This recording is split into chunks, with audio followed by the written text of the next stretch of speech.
Hey guys, in this video I'm going to show you how to set up a new US Bank ExtendPay Loan.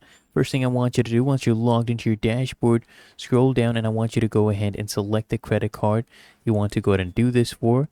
And then here under activity, you'll see Explore ExtendPay. I want you to click on that. And then here I want you to click on ExtendPay Loan. Then here you'll see that you're able to set up a new ExtendPay loan. So click on that and they'll ask you how much you would like to borrow. You can enter any amount between these thresholds they give you. So enter that right there. Choose the deposit account where these loan funds will be deposited. And then what I want you to do is just come up here and click on continue. You'll see how these payments will be divided and the term options. So click on that once you have selected it. Click on continue, and then now you're able to go through this, review your details right here, agree the terms, and then confirm your ExtendPay loan. And as you can see, we have our loan details, and now you can go back to your dashboard.